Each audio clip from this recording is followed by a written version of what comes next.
इयत्ता 10वी विज्ञान भाग 1 मधील 5 गुणाचे हे प्रकरण विद्युतधारेचे परिणाम इफेक्ट्स ऑफ इलेक्ट्रिक करंट.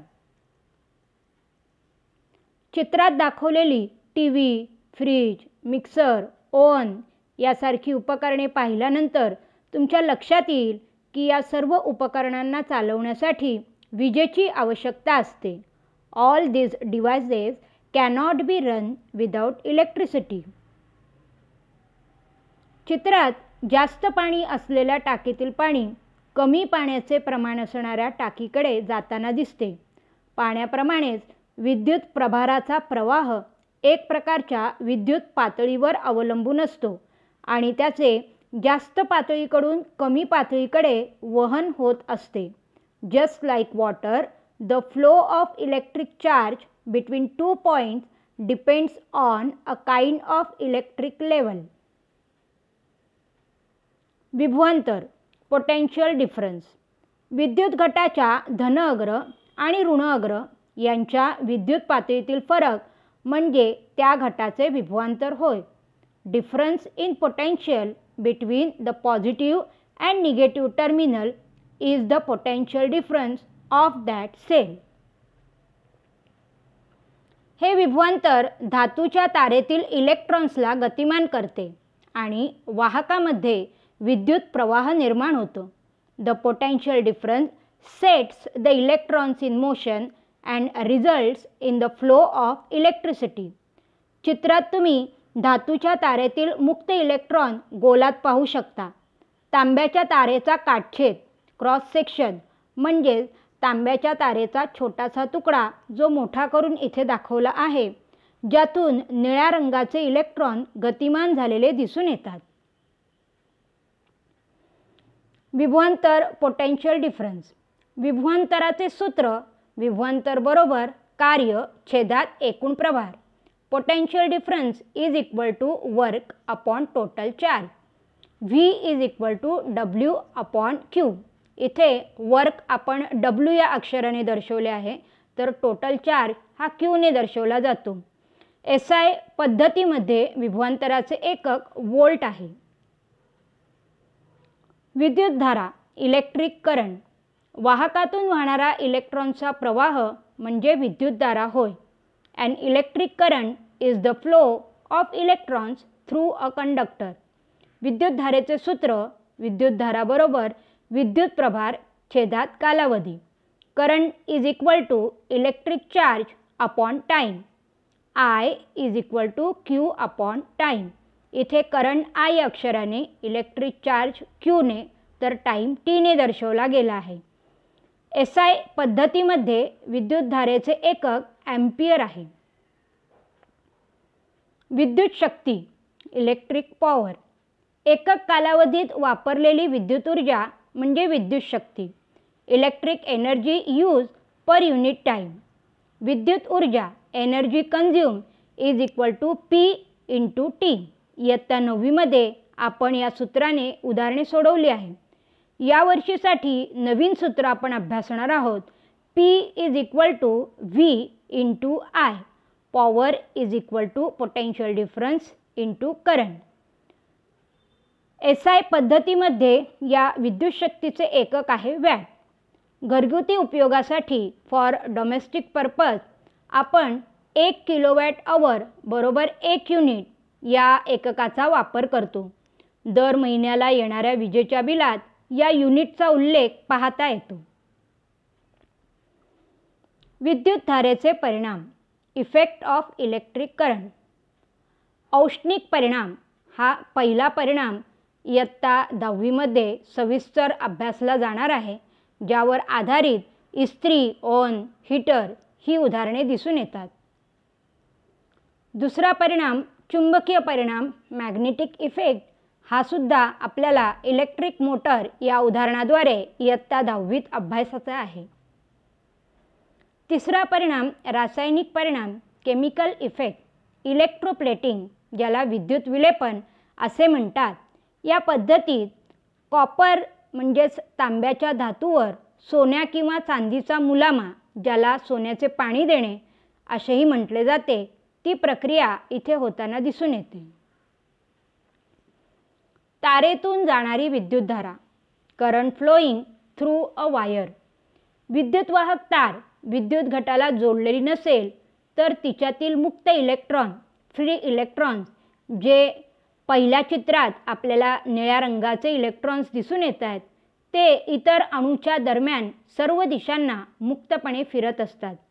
परंतु जेव्हा तारेची टोके विद्युत घटाला जोडली जातात तेव्हा तारेतील इलेक्ट्रॉन्सवर विभवांतरामुळे विद्युत बल क्रिया करते. Electric force acts on the electrons due to potential difference. आकृतीत दाखवल्याप्रमाणे इलेक्ट्रॉन ऋण प्रभारित निगेटिव्हली चार्ज असल्याने ते विरुद्ध प्रभाराकडे आकर्षित होतात आणि तारेच्या ऋण टोकाकडून धन टोकाकडे प्रवाहित होतात. त्यामुळे तारेतून विद्युतधारा वाहते. Due to flow of electrons, current starts to flow through the wire. असे जरी असले तरी विद्युतधारा दर्शवण्याची संकेतमान्य दिशा जास्त पातळीकडून कमी पातळीकडे म्हणजे धन टोकाकडून ऋण टोकाकडे असते. Conventionally the direction of current flow is from positive end to the negative end.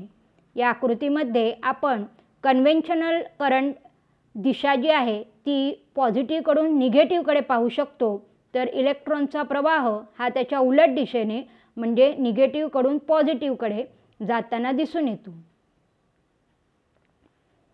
विद्युतधारेचा औष्णिक परिणाम, heating effect of electric current. वाहकातून जाणाऱ्या इलेक्ट्रॉनचा वाहकातील अणूंवर आघात होतो. चित्रात हिरव्या रंगाचे इलेक्ट्रॉन निळ्या रंगाच्या अणूवर आदळताना दिसून येतात.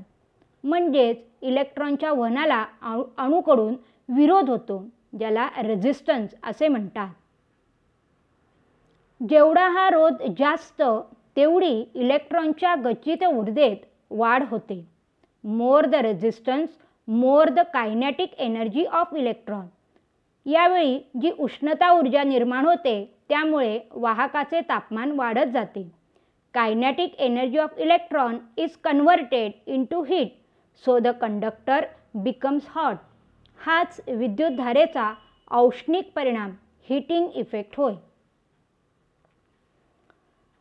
जूल या शास्त्रज्ञाने विविध रोधाच्या तारा, कॉइल्स ऑफ डिफरंट रेझिस्टन्स वापरून हा प्रयोग केला.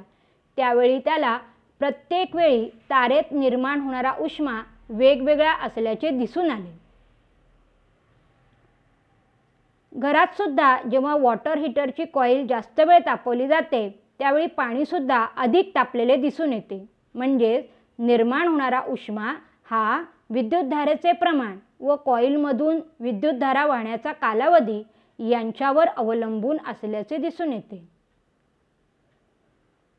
यावरून तयार होणारा जूलचा नियम, वाहकातून जाणारी विद्युतधारा I ही T या कालावधीसाठी जाऊ दिल्यास निर्माण होणारी उष्णता H खालील बाबींशी समानुपाती असते. The quantity of heat produce in a conductor is directly proportional to विद्युतधारेचा वर्ग the square of the current that is equal to I square. वाहकाचा रोध resistance of the conductor is equal to R. विद्युतधारा वाहण्याचा कालावधी time for which the current flow is equal to T. जूलच्या नियमाच्या आधारे तयार होणारं जूलचं सूत्र आपण आता पाहणार आहोत. त्यासाठी आधी अभ्यासलेल्या सूत्रांची मदत घेणार आहोत. पहिलं सूत्र आहे Q बरोबर I गुणिले T. हे कसे तयार झाले तर याआधी आपण पाहिले I बरोबर Q अपॉन T. I बरोबर Q छेदात T. इथे जर Qला वेगळं घेतलं तर भागाकारात असणारा T हा I बरोबर गुणाकारात येईल. Q बरोबर I गुणिले T. दुसरं सूत्र आहे W बरोबर V गुणिले Q. हे तयार करण्यासाठी आपण potential difference V is equal to W upon Q या सूत्राची मदत घेतली, ज्यात W वेगळा काढला आहे, भागाकारातला Q V बरोबर गुणाकारात आला, W बरोबर V गुणिले Q. W बरोबर V गुणिले या आधीच्या सूत्रात आपण Q बरोबर I गुणिले T घेतले, त्यामुळे आपण इथे बदल करतोय. V गुणिले Q ऐवजी V गुणिले I गुणिले T.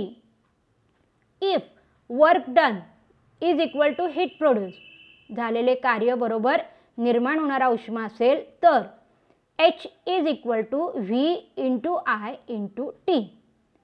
परंतु ओमच्या नियमानुसार R बरोबर V अपॉन I, R बरोबर V छेदात I. त्यामुळे V वेगळा काढायचा असेल तर सूत्र तयार होईल V बरोबर IR. वरच्या H बरोबर V गुणिले IT मध्ये आपण V ऐवजी IR घेतले, बदल झाला. H is equal to I into R into I जो वरच्या सूत्रातला तसाच राहिलाय इंटू T जो सुद्धा वरील सूत्राप्रमाणेच आहे. H बरोबर I दोनदा आल्यामुळे I square RT. H is equal to I square RT हे आहे जूलच्या नियमाचे सूत्र. यानंतर आपण या औष्णिक परिणामावर आधारित विविध उपकरणांचा भाग 2 मध्ये सविस्तर अभ्यास करणार आहोत.